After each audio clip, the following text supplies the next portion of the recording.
अपने medical expert होने के नाते इस विषय पर अब कुछ टिप्पणी करना चाहूँगा। सबसे पहले तो मैं ये कहना चाहूँगा कि इस पौधे का साइंटिफिक नाम कैनबिस इंडिका है। चाहे भांग, चाहे चरस, चाहे गांजा, ये तीनों एक ही पौधे के अलग अलग तरीके से तैयार किए जाने वाली चीजें हैं। तो मेरे को अपनी पढ़ाई के दौरान मध्य प्रदेश, उत्तर प्रदेश ऐसे स्थानों पर रहने का मौका मिला। वहां पर भी हमने देखा कि सरकार के द्वारा लाइसेंस्ड जगहें हैं जहां पर इस तरह की चीजों का जो है वो लोगों को सुविधा मिलती है। अध्यक्ष महोदय, भांग का नशे के लिए इस्तेमाल तो केवल एक इस्तेमाल है जिसको गलत तरीके से लोग देखते हैं, परंतु केवल नशे के लिए इसका इस्तेमाल नहीं होता। भांग के अतिरिक्त एक और पौधा जो माननीय विधायक पूर्ण जी ने कहा, इनके विधानसभा क्षेत्र में भी शायद उगता है, जहां तक हमें जानकारी है, अफीम। अफीम की खेती देश में कई जिलों, कई राज्यों में जो वो लीगलाइज्ड है। तो मेरा ये कहना है कि जब दूसरे राज्य ऐसा कर सकते हैं तो क्या हमारा राज्य नहीं कर सकता?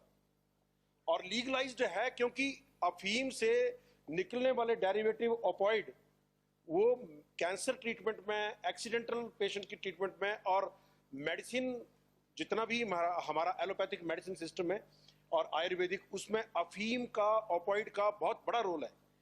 उसी तर्ज पर जो भांग के केमिकल हैं टेट्राहाइड्रोकैनाबिनॉइड THC, उसका बहुत सारा इस्तेमाल जो है मेडिकल लाइन में है। मिर्गी के दौरे के लिए इसका इस्तेमाल किया जाता है, कैंसर की कीमोथेरेपी के लिए इसका इस्तेमाल किया जाता है।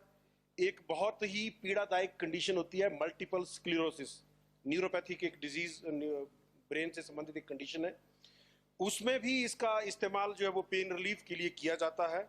अल्सर के लिए इसका इस्तेमाल है। इसके साथ ही साथ जो इसके पौधे के जो रेशे हैं उनका इस्तेमाल जूट की तरह जो रस्सी बनाने के लिए, वस्त्र बनाने के लिए या अन्य जो कृषि उत्पाद हैं उन बनाने के लिए उसका इस्तेमाल किया जाता है। अध्यक्ष महोदय, मेरा यह कहना है कि अगर ठीक है भांग अभी अवैध है हमारे प्रदेश में, तो क्या उग नहीं रही है? प्रति वर्ष क्विंटलों के हिसाब से अवैध तरीके से जो भांग का व्यापार होता है, जिसमें कुछ हिस्से को हम पकड़ पाते हैं, वो तो केवल एक टिप ऑफ आइसबर्ग है। उसके अंडरग्राउंड कितना हो रहा है किसी के पास कोई वो नहीं है। तो मेरा ये आग्रह है कि सरकार अगर इसमें नीति लाना चाहती है, लाए, अवश्य लाए, क्योंकि बहुत आवश्यक है। इसको लीगलाइज्ड तरीके से, साइंटिफिक तरीके से कल्टीवेट करें तो प्रदेश की आर्थिकी के साथ साथ ही जो टैबू है उस पर भी रोक लगेगी। हजारों लोग प्रदेश भर में जेलों से, जैसे पूर्व में हमारे माननीय विधायक हंसराज जी ने भी कहा, तो जो मुख्य इस धंधे में संलिप्त लोग हैं, जो बड़े लोग हैं, वो तो पहुंच से बाहर हैं। पकड़ा कौन जाता है जो 1000 रुपए के लिए उस बैग को चंबा से पठानकोट लेके जा रहा है? मेरे विधानसभा क्षेत्र के भी कई लोग ऐसे जेलों में अंदर हैं। वो क्यों? जब हमने जानकारी प्राप्त करी, बोले जी इनको किसी ने बोला कि 2000 रुपया ले लो और इस बैग को वहां छोड़ के आ जाओ। उस वजह से जो लोग अंदर हैं उस पर भी, जैसे भाई साहब ने, माननीय सदस्य हंसराज जी ने भी कहा, तो सरकार को इस पर विचार करना चाहिए। अध्यक्ष महोदय, प्राकृतिक तौर पर हमारे जिले में, खासकर पहाड़ी क्षेत्रों में, भांग सदियों से उगती रही है, आगे भी उगती रहेगी। पूर्व में सरकार ने इसको उखाड़ने के, पौधों को भांग उखाड़ो अभियान भी एक बार शुरू किया था, जहां तक मुझे जानकारी है, परंतु उस अभियान का भी कहीं कुछ हो नहीं पाया, क्योंकि ये नेचुरल चीजें हैं, प्रकृति को हम रोक नहीं सकते।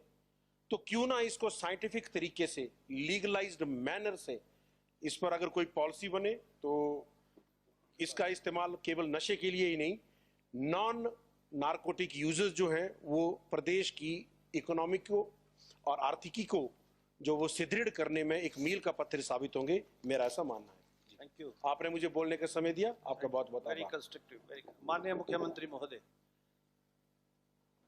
हमसे जुड़े रहने के लिए हमारे YouTube चैनल को सब्सक्राइब करें और नई वीडियो की नोटिफिकेशन के लिए बेल आइकॉन को दबाएं। अगर आप ये वीडियो Facebook पर देख रहे हैं तो लाइक जरूर करें और ज्यादा से ज्यादा शेयर करें। इसी तरह के और भी अपडेट्स के लिए फॉलो करें हमारा Instagram पेज himachal.kesri।